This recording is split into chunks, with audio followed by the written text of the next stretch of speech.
Are you tired of the cookie-cutter approach to education that's stuck in the last century? Are you seeking a win-win situation where your family thrives, your kid's education is revolutionary, and you still get to chase your own dreams? Welcome to Unschooled Unleashed. Unlock your child's genius. I'm your host, Matthew Jarecki, an unapologetic rebel dad and promoter of what many consider to be educational anarchy.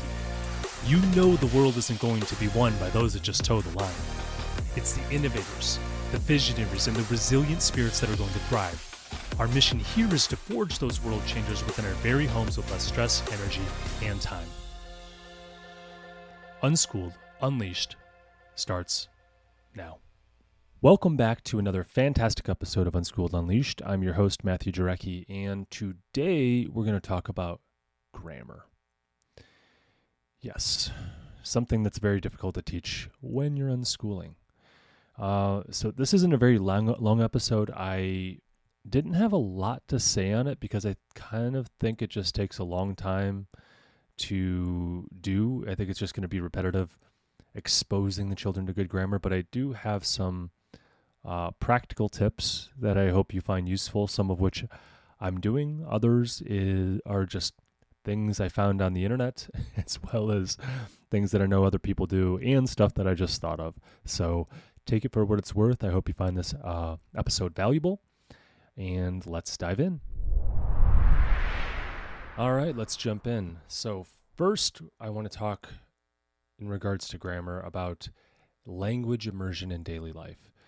I think that the first way we should support our children's grammar is getting conversational mastery, is what I'll call it. This is encouraging articulate speech through thoughtful daily conversations.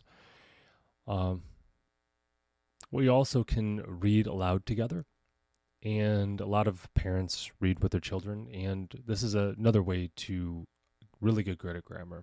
You can select books across various genres, discuss the grammatical structures that you do find in the text, and maybe point out some ambiguities. I know with my children, one of the things we do is we have them write stories, and then when something doesn't make sense, we just ask questions. It's not judgmental, but if it doesn't make sense, we use that as a teachable moment to try and help them make it more clear. And we're really in the early stages with my family, but this is a strategy that seems to be at least helping. Definitely reading helps, I think, as well. Next is the power of storytelling. We can create stories as a family and focus on the sentence structure during the creation of the story. You can do this with maybe just kind of like a storybook, or if you wanted to do a blog. We don't do any of that, but it's an idea, and I'm just throwing it out there. Another great way to use storytelling to learn grammar is putting on plays that require script writing. And you really have to understand dialogue and format. You could also do acting, and you could have them write scripts for that. And then act it out as kind of a play. And our kids are kind of big into that kind of stuff. Really dance more so, not with this, but throwing it out there because it might help someone. One thing that my son does is he writes a weekly newsletter, and it's really kind of maybe current events in his world and stuff like that, but definitely stories and stuff. And he made it into a paid subscription, so he has to make it readable, and it gives him a repetitive task. It also aligns with some entrepreneurial endeavors that align with our goals with unschooling. And really, he just came up with all this himself. So pretty proud of him, and he's been doing that on a weekly basis. So pretty cool stuff. The next way you can learn grammar without giving all the pressure is using stuff that's interactive and using technology. So an example of this might be an app where you're utilizing engaging grammar on apps or websites that are tailored for various age groups. They even have it for adults, which is interesting. And honestly, if adults are still learning grammar and they're surviving and doing great, it kind of argues how little it matters to a point, even though I'm not saying it doesn't matter, because I do think it matters. Communication is very important. But just remember they need to get to minimum competence with this in order to get by. And if it turns out to be a need, what we hope with unschooling is that they identify it and they're able to teach theirself using resources and tools, and we help them with that. You can also do grammar through gaming, and you can incorporate like educational videos and games to reinforce these language skills. And I think that's kind of a fun way. We're not there yet, but that is an option for those that want it. Now, we do use some apps to learn grammar, and my kids are always looking for ways to get on a screen, so we utilize those screens for time where it would be beneficial. Not time to be beneficial.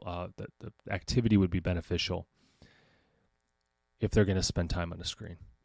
So that's one of the things that has really helped us. Now, I think there's probably no better way to learn grammar than writing. So the written word, we'll call it. So this might be letter writing or maybe even pen pals. You can encourage correspondence with friends, relatives, people like that to practice writing skills, and it's kind of a fun activity. You could journal or have daily reflections, that kind of thing that would help them. Maybe you could even, one of the things we do as a family is we have this thankful for jar, and we haven't done this yet, but it just came to me. We could actually have the children write out what they're thankful for, and this requires sentence structure. So I think that's pretty good. As far as like grammar is concerned, writing, I think osmosis is probably the best approach, because it's going to take a long time to be able to soak up sentence structure and how it works. So when they listen to you talk is one way to do that. Another way is to read and write. So when they are able to read, write, and hear you, they're going to get better at grammar as well. I know one of the things we do to encourage reading and writing is we have quiet times where the kids can just read or write. That's all they can really do. It's anything really quiet. They can do something creative as well, but most of the time they do reading. And this is more of a long-term strategy. They also write as well by making stories. And I think it's been really effective to allow them to go into that new creative endeavor where they're really just not getting the opportunity to do that otherwise, because there's so many distractions, so many playful things that are loud and noisy, and video games are always a temptation. Another thing is when my son is telling me something, selling me something, because he likes to sell me stuff. We, and this might be like a paid subscription to his newsletter, or he is, maybe making something that he creative that he's got to do or that he wants to do. We have him write up a contract with this subscription, and grammar is very important in the legal structure of the document, and we are very particular in the wording, and the grammar must make sense. So that's another thing, and this is just like on the fly stuff that we do that we've done in the past. You could also have the kids make Christmas cards for friends and family. I think I might have mentioned that before, but really it's any holiday you can do this for, and I think it's just kind of a fun activity for the kids to be able to connect with other people, as well as work on their sentence structure and make something memorable for other people. Another thing we can do is do creative grammar projects. For example, you can do a family newspaper. You can create family and weekly kind of publications, and it doesn't even have to go out to anyone. And maybe it's just something that goes in your scrap album. But something fun you could do. You could also maybe make menus and recipes if you're going to have the kids make some food, and they could write all this stuff down, and it's just a way to engage them, just again in line with a creative project that helps them learn grammar. I know we try and make learning grammar fun. We like to ask questions at the dinner table about grammar, as well as doing a lot of Mad Libs, which is the complete obvious choice if you want to learn a lot about grammar, because they're just so fun and they learn the difference between nouns, verbs, and so on. I think, honestly, Mad Libs is one of the best ways to start learning grammar. So if you haven't got your young kids Mad Libs, get them a couple of those books and do it daily at the dinner table, and maybe at like dinner time or something. They're going to love it. Trust me. As long as they're on the younger side, like before preteen. Moving on, we could do just kind of grammar activities. I don't know what else to call that, but an example of that might be a scavenger hunt for grammar. Organizing these hunts for grammatical concepts in public spaces or libraries or parks or something like that. Like, for example, maybe finding a sign that can be taken two different ways, like caution, pedestrians, slippery when wet.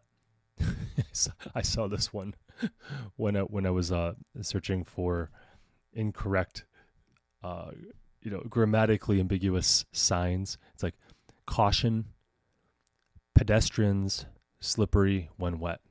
It could be read one way: caution, pedestrians, slippery when wet, or it could be caution, pedestrians, slippery when wet.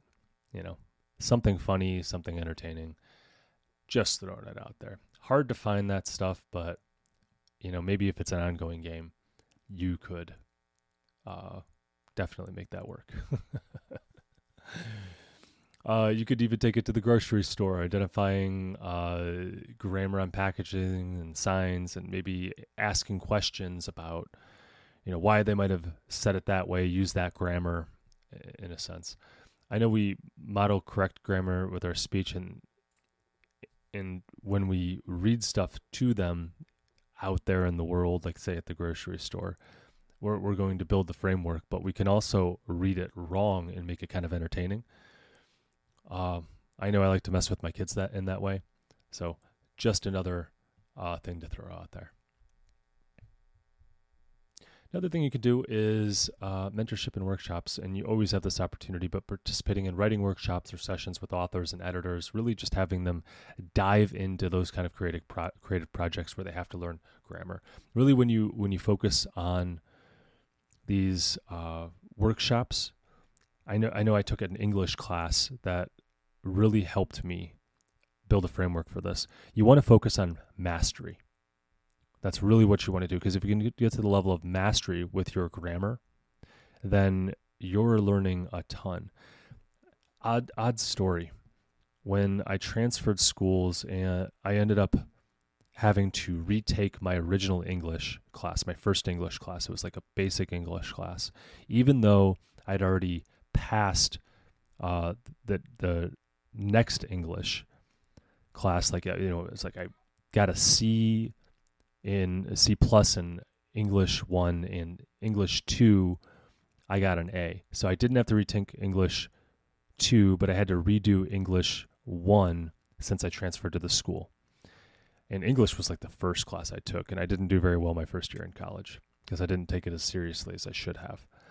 But I went back in as a senior with all these freshmen, or maybe I was a junior, I can't remember. Either way, I was older than everybody else.